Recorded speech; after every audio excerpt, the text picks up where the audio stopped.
All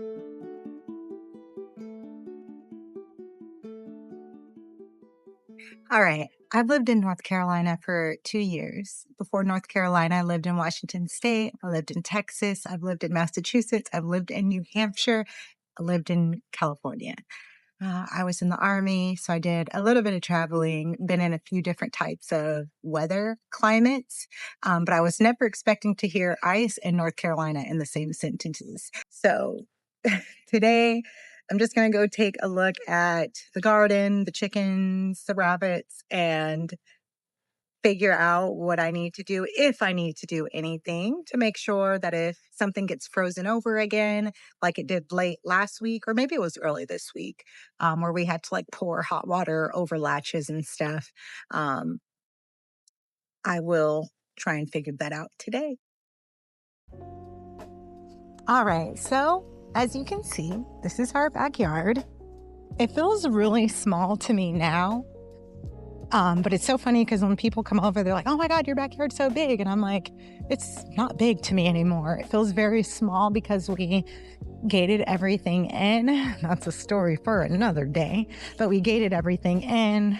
We do have dogs and stuff, and we want to keep our animals safe, amongst other things. So this is our cozy fire pit area, which looks really amazing in the summer. I can't wait to show you guys. This is really cool. One of the really amazing things that we did was poured asphalt and stamped concrete. As you know, importing stones to create a slab is very expensive. I'm talking $17,000, $18,000. So we went the stamped concrete route, which is pretty cool. So it kind of looks like stones, matches the whole little aesthetic. We spend a lot of time out here in the summer, and I just really love it. I'm going to include a picture in this spot to kind of showcase what it looks like in the summer, because we do really enjoy that area. All right, so now we have the backyard, which I'll give you another view here. And I turn around, I feel like I just stepped in poop. So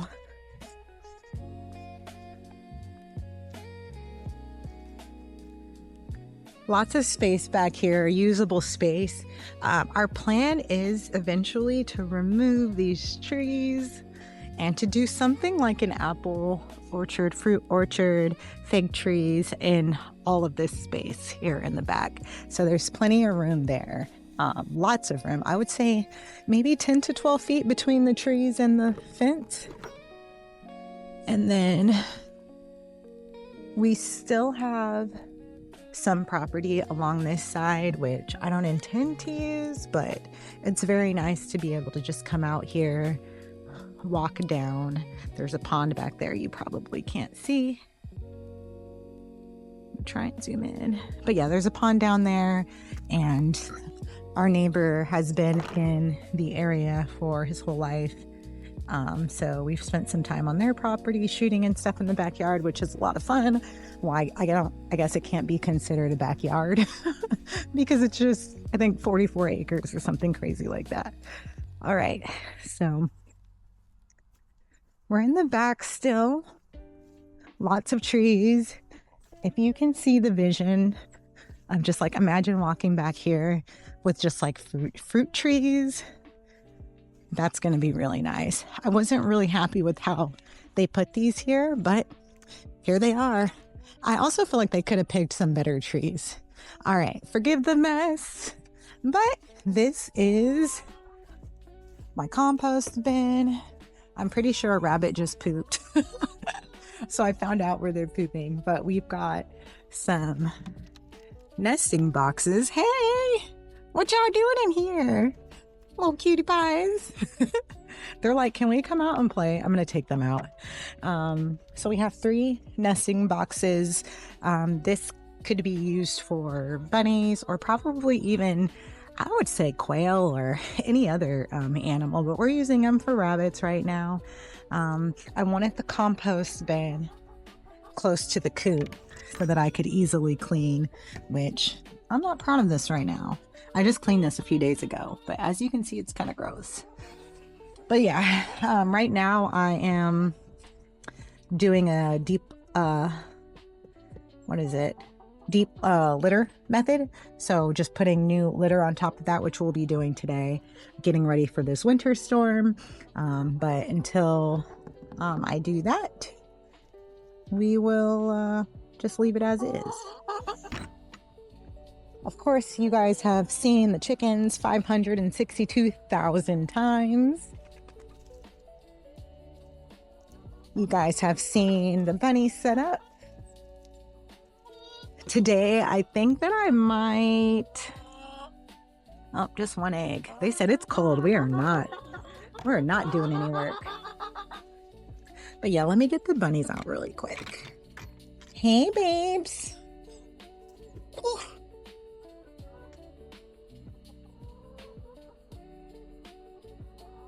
I really want to sex these rabbits again to see if they're both female or both male, because their parts kind of look the same.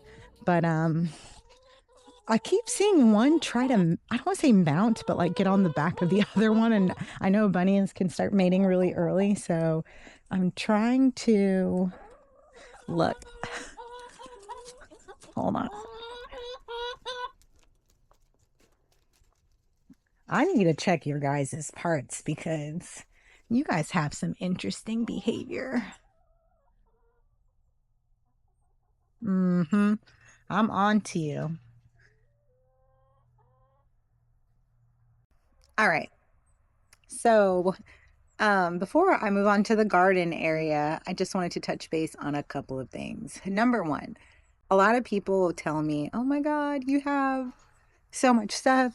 But I assure you, the number one thing that I try to do is spend very little money. In the last video, we talked about how this hutch was $75. This pen was free. My brother in Tennessee came out and built this. So he built this. We have it on cinder blocks.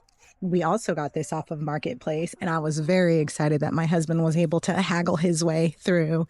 This is my favorite $1 chair that I've been meaning to put back together, which I will. I'm putting this chair back together because it's adorable.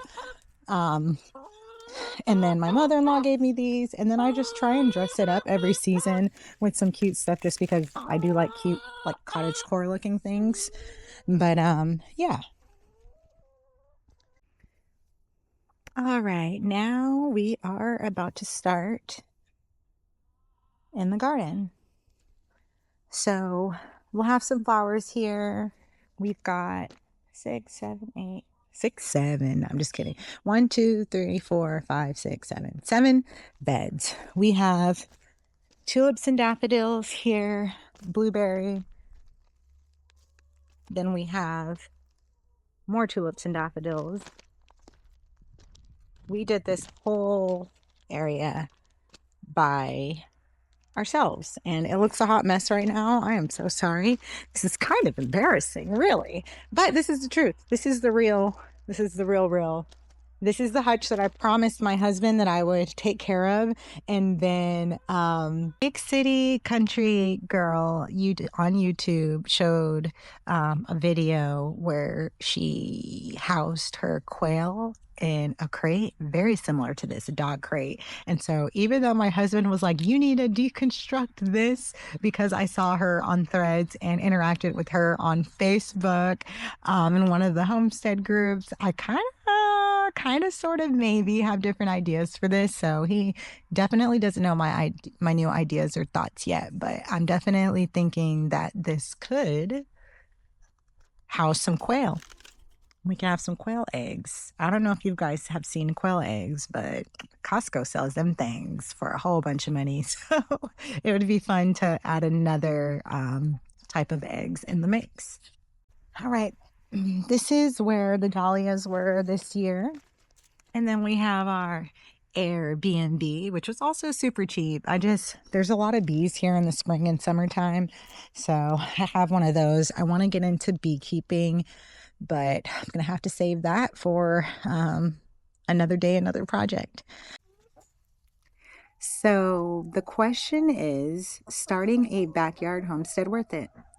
I would say definitely. I spend a lot of time out here and I really enjoy hanging out with all my animals. They just really bring me peace.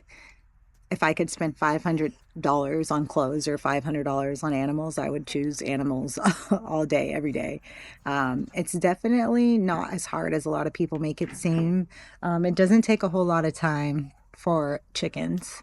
I probably spend maybe about 10 minutes a day with the chickens. I don't mean socially with the chickens, but like making sure they have food and water, adding bedding to their coop and collecting eggs.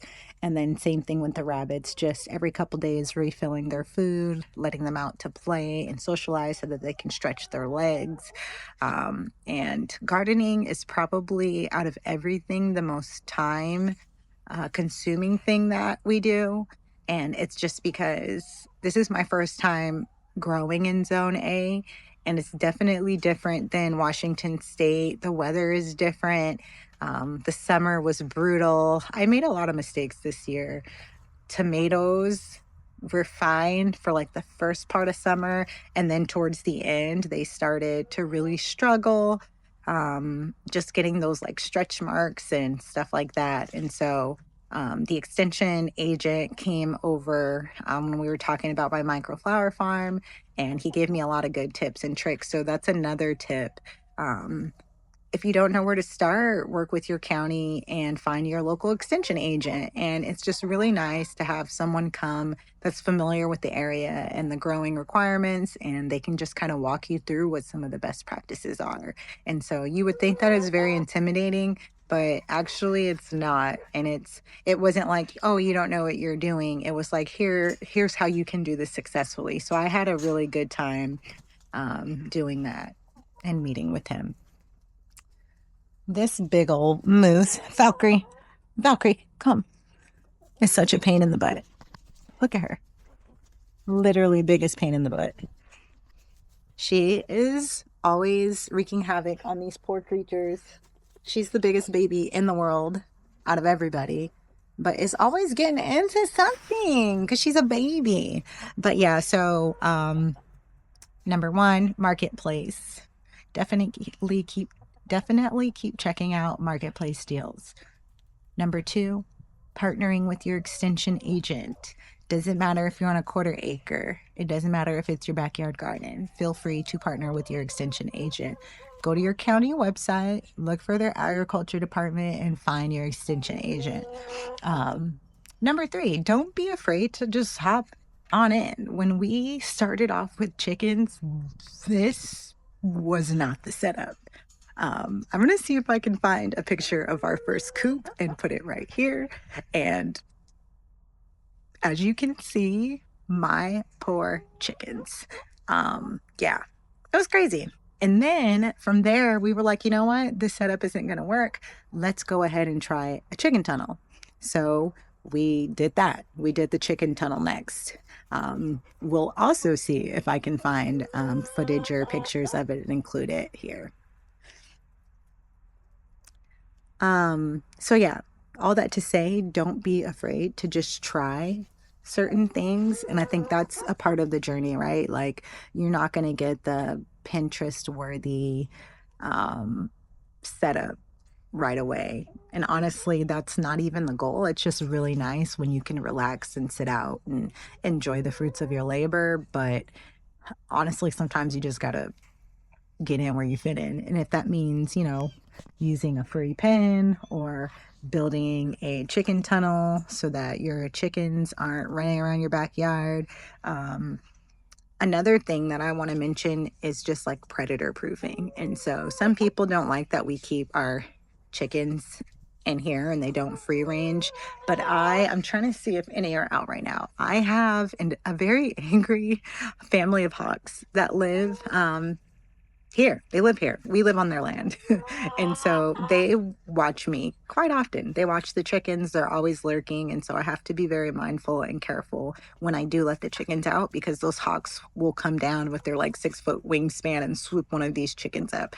Same thing for cats too. So same thing with the bunnies. Like, when the bunnies are out here, I try not to leave them unsupervised because those hawks will easily swoop on in, Oh my God. I think, what if I have male and female bunnies? Look. Oh no. Oh no.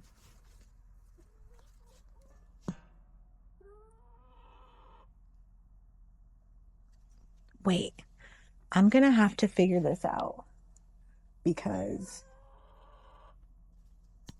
and again, this is my first time raising bunnies. Obviously, did not do my research well enough, which leads me to another tip: do your research. Don't be like me. But yeah, do your research, but don't let research stop you from living your best life. You know what I mean? Okay, so like I was saying, do your research. I'm kind of the chaotic, impulsive person who's like, oh, I'm going to figure this out as we go. That works for some people. For some people, that doesn't work. But yeah, my husband and I are totally different. He needs to know everything about everything before he hops into stuff. I'm the complete opposite. So I'm trying to figure out. I'm pretty sure this is a girl. Yeah, this is 100% a girl bunny. That's 100% a girl bunny. You, on the other hand, mister or Mrs., I don't know what you are, but you you might be. Oh my God, I'm so nervous because if I have a girl and a boy bunny, that means we're gonna have so many bunnies.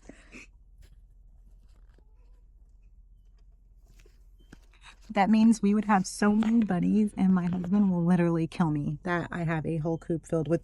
Oh, hey. All right, I'm just gonna check.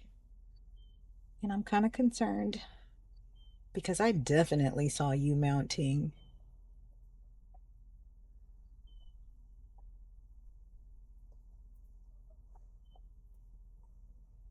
Yo,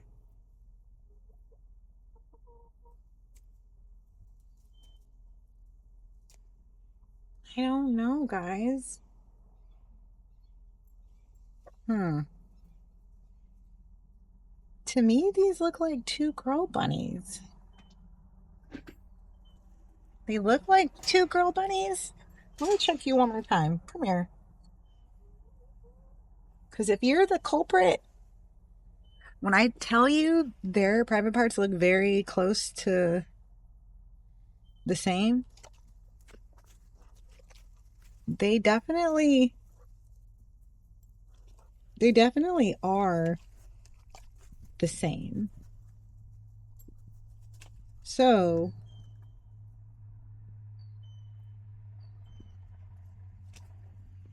it is very much possible that bunnies just like humping.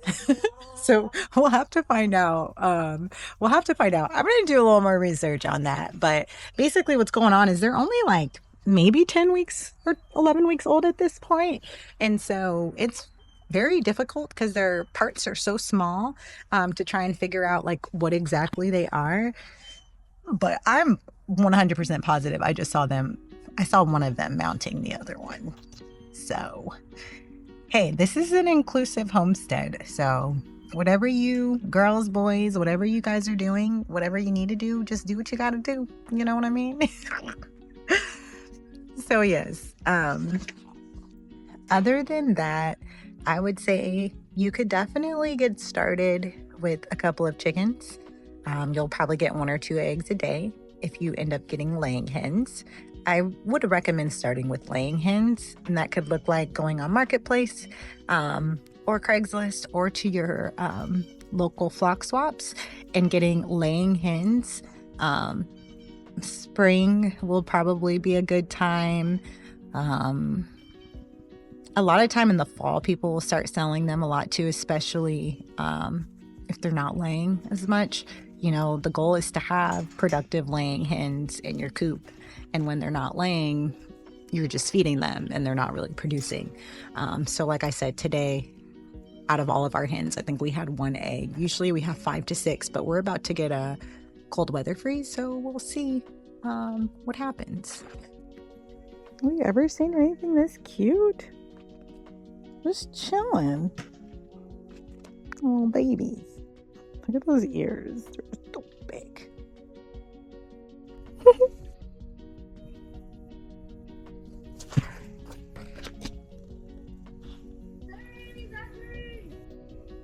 Just chilling. Thanks for creating with us here at Love Good Blooms, whether you're building, planting, or just streaming. I hope this gave you a little inspiration to make your space feel more like home.